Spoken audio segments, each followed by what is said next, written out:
remember years ago as a very young man, I watched this fascinating documentary about plant life. No, really, it was called Invasion of the Body Snatchers, and it showed how plant spores from outer space can land on Earth, and they grow these pods, and the pods shoot out these tendrils that crawl up your nose and suck all the juice out of you, and then the juice goes into the pod, which turns into a perfect, mindless replica of you. Just fascinating stuff. I'd never known about this before.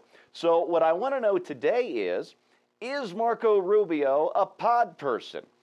I'm Steve Green. This is Trifecta, and today's question, is Marco Rubio still the shining young GOP senator from Florida, or has he been replaced by a hive mind plant creature from outer space? Let's bring on Bill Whittle and Scott Ott and get to the bottom of this one. All right, gents, since Rubio joined the Gang of Eight to push for immigration reform, well, there's no nice way to put this. I think his body has been sucked dry by space pods. Bill, Mickey Kaus reported last week that Rubio has already caved to the Democrats on the Gang of Eight on border security, even though a big majority of Americans and dang near every Republican thinks building a border fence should come before any kind of amnesty. He's abandoned his own party on the biggest issue in D.C. right now. So, pod person? Yeah, Steve, the same kind of pod infestation that occurs at all levels of the GOP. I keep coming back to the same explanation. I just don't think it can be explained in any other way other than Stockholm Syndrome. The GOP has been so brutalized and demonized by the pop culture for so long, and people are so tired of being called racist and homophobe and anti-immigrant and all this other stuff, that they cave on their principles because they want to be accepted. They want to be seen as nice guys. They want to be seen as caring guys. And instead of attacking back and punching these Marxists in the throat and calling them out for all of this demonization, dehumanization, and destruction, they simply bow their heads and say, gee, you know, I don't want to look like a bad guy. So they go along with all this nonsense. They lose their principles. They lose their support. They lose everything. And it's not just Rubio. It's the entire GOP. And then they wonder why they can't bring out the base in a base election like we had last fall. Yeah, it's a mystery. Scott, one study claims the Gang of Eight proposal would instantly create 10 to 20 million new Democrats and alter the American political landscape for the next 30, maybe even 40 years. So I have to ask you, has Rubio been absorbed by the pod collective? Well, assuming you're talking about some new Apple product that I haven't heard of, I don't know if I can give a definitive answer on that. Some sort of pod thing I'm sure they're coming out with. You know, here's the problem, I think.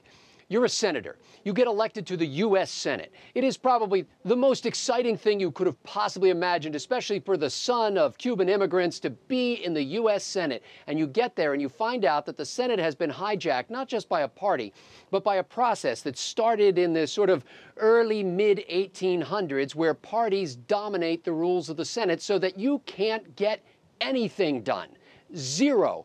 And you have to spend the next, 4 years, however long it takes before your party gets the Senate back, before you can accomplish anything. And so they say, well, maybe if we talk to some of the more reasonable Democrats, we can get something done. And they wind up getting sucked into this pattern. The other problem I think they have is that they assume that what we need to do is tweak the existing immigration process, instead of saying we need to start from scratch and apply the principles that are found in our Constitution to how we do immigration.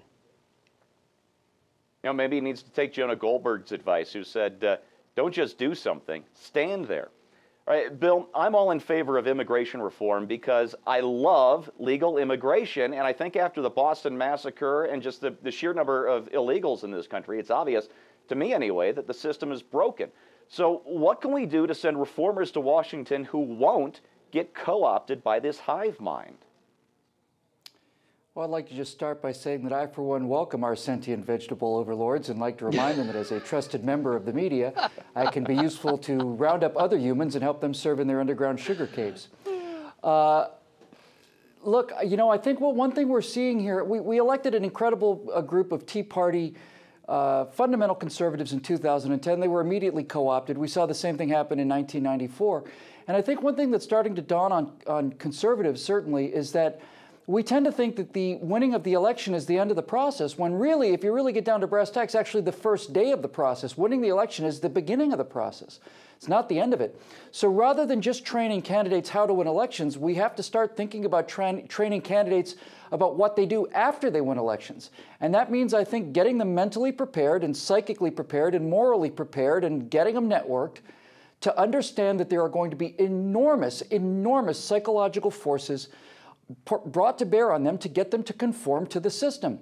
And I think we have to get them armored up and ammoed up before they ever get to Washington, and make them understand that the real battle starts now.